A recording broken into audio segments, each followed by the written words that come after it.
25 से 30 लाख हर साल नए टीबी के रोगी बनते हैं और जिनमें से लगभग 3 से 4 लाख लोगों की मौत टीबी से हो जाती है। सरकार में जब टीबी का जांच है, जो इलाज है, जो दवाइयां हैं, सभी मुफ्त में उपलब्ध हैं, निःशुल्क हैं, उसके बावजूद भी लोग वहां तक पहुंच नहीं पाते हैं और जानकारी के अभाव में बहुत सारे लोगों की जो मृत्यु हो जाती है।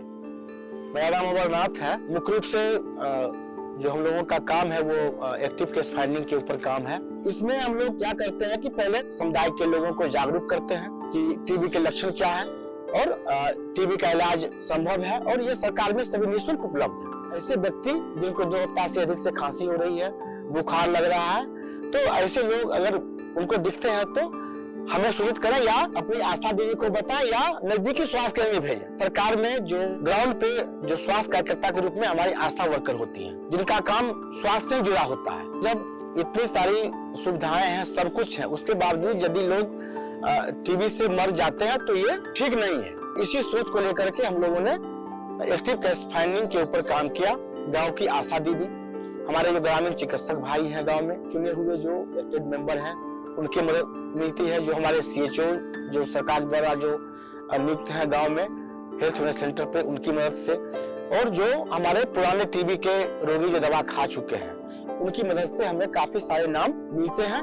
तो जैसे ही हमें नाम रेफर मिलता है, हमारे जो साथी कार्यकर्ता है वो फिजिकली जा करके मिलते हैं और मिलकर के हमारे पास एक स्क्रीनिंग टूल होता है जिसके द्वारा हम लक्षणों की पहचान करते हैं और हमें लगता है कि ये संभावित है तो हम उनको सरकारी अस्पताल से जोड़ करके उनका जो भी WHO गाइडलाइन है उसके अनुसार हम जांच करवाते हैं और जांच में यदि टीबी निकलता है तो हम लोग उनका जितना इलाज होता है, ट्रीटमेंट के दौरान हम लोग उनका देखरेख करते हैं और उनको ठीक होने तक उनके साथ लोग बने रहते हैं।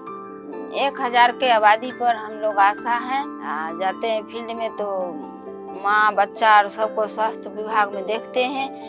उसी में कि टीबी का अगर लक्षण मिलता है, बीमार व्यक्ति 1 सप्ताह से अधिक बुखार है, खांसी है, उन लोग को लेकर के आहन थ्रू जांच कराते हैं। पहले हम लोग को जानकारी नहीं था तो हम लोग टीबी के मरीज को नहीं उतना पहचानते थे, नहीं दवा खिलाते थे। आहन लेकर जानकारी मिला, बार बार मीटिंग हुआ, 8-10 मिला करके बराबर मीटिंग होता था पहले। ऐसे जानकारी मिल गया, फैल गया, अब जागरूकता आदमी को हो गया, खुद मेरे पास आता है। शुरुआत में जब हम लोगों ने इस पे सोचा और इस पे काम शुरू किया तो इसका बहुत सारा जो प्रतिफल है जो वो हमें देखने को मिला है।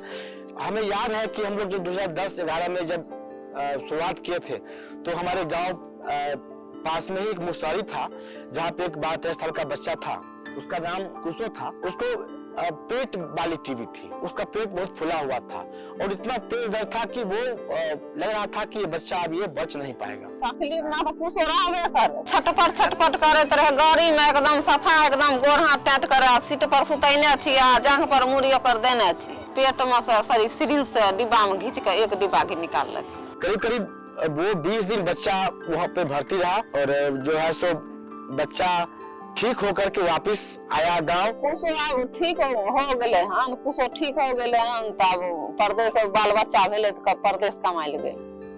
जो वंचित समुदाय है, जो उच्च जोखिम वाले समुदाय है, वहां जाकर के सरकार भी अभी एक्टिव केस फाइंडिंग बहुत ही जोर शोर तरीके से कर रही है और अधिक से अधिक टेस्टिंग बढ़ाने पर जोर दे रही है और हमें देखने को मिल रहा है कि अधिक से अधिक टेस्टिंग होने से जो केस है, जो टीबी के केस है, वो भी हमें मिल रहे हैं। जो एक्टिव केस फाइंडिंग का ये मॉडल है, ये बहुत ही उपयुक्त मॉडल है जिसपे सरकार अभी बहुत ही एक्टिव तरीके से काम कर रही है और हमें लगता है कि इस तरीके से काम करने से भविष्य में जो टीबी की जो बीमारी है उससे हम मुक्ति पा सकते हैं।